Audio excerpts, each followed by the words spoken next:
Keenam sekarang. Nah, ini dia.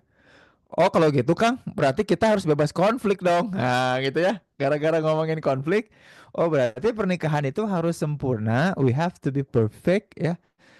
Interaksinya harus bagus, komunikasinya harus bagus, bahasanya harus santun dan lembut, harus bebas dari konflik. Jawabannya enggak ya. Justru yang menarik gini. Justru yang menarik gini. Eh, Konflik di sini dalam artian arguing each other ya. Argue each other. Jadi argue atau arguing in marriage itu ciri atau tanda bahwa pernikahan itu sehat ya. Jadi pernikahan yang sempurna menurut terminologi ilmiah ya, kata tokoh namanya Olson ya, supaya kita punya functioning family adalah keluarga atau pernikahan yang justru hal-hal kecil itu tersampaikan. Jadi terjadi keterbukaan atas isu-isu apapun yang terjadi. Mau rewel, mau diskusi dalam, mau kemudian buang sampah doang untuk cerita, curhat dan lain-lain itu terbuka. Maka pernikahan yang sempurna itu bukan ketiadaan konflik, tapi justru ada argue.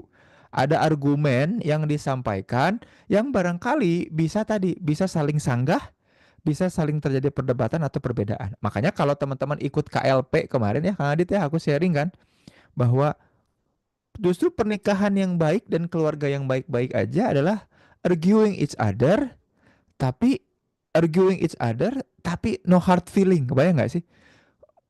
Berantem terus, berdebat terus, tapi debat itu nggak ada kusir. Gimana ya debat? Debatnya nggak ada kusir. Kan kalau ada kusir jadi duduk di muka, nggak sopan ya. Kalau ada duduk di muka, kalau ada kusir bakalan duduk di muka Pak Kusir. Nah ini enggak. Makanya ternyata adanya kasir ya. Tiba-tiba check out gitu ya. Nah, itu benar-benar ya. Gitu. Makanya konflik itu niscaya, betul ya. Niscaya itu gimana? Tak berdaya bila harus gitu. Itu niscaya namanya. Ya, bener nggak ya? Itu Bila Indra Jaya lagunya niscaya kan dia ya? Takut salah soalnya. Gitu ya. Solusinya gimana dong? Kalau si suami senangnya main game, si istri senangnya hiking sama teman-temannya. Ah, istrinya hiking, suaminya mabar, ya. Mudah-mudahan jadi ada pemasukan tambahan lewat e-sport. Gitu. Jangan di Jadi gini, jangan dilarang hobinya, tapi biarkan hobinya itu harus menghasilkan. Ketika aku bikin komunitas basket ya, teman-teman tahu nggak dulu? Sekarang udah jarang basket sih. Waktu awal-awal bikin komunitas basket, saking asik dan serunya komunitas basket, malah jadi untung.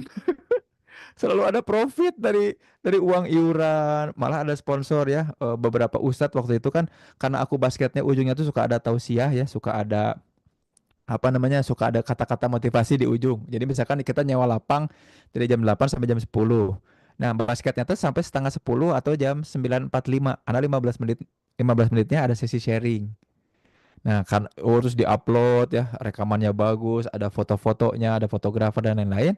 Banyak yang ngasih sponsor kayak gitu. Ada sponsor dari kaos kaki ya untuk apa, siapa pemenang hari ini. Seru, justru malah jadi untung. Nah, kalau hobinya tidak menghasilkan, bukan hobi, itu mah nyusahin, nyusahin diri ya. Hobi, teman-teman coba cek lah literatur-literatur soal hobi. Why hobby is healthy? Kenapa coba? Karena dia creating something di luar sesuatu yang kemudian passionate. Karena passion itu sesuatu yang kadang-kadang menyiksa, passionate itu. Karena ada obsession, ada concern, itu passionate tuh, passion.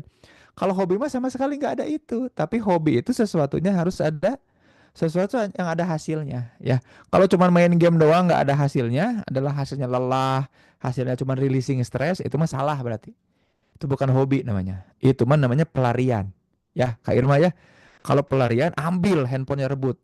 Kalau mau lari sama aku ke gunung. Nah, gitu.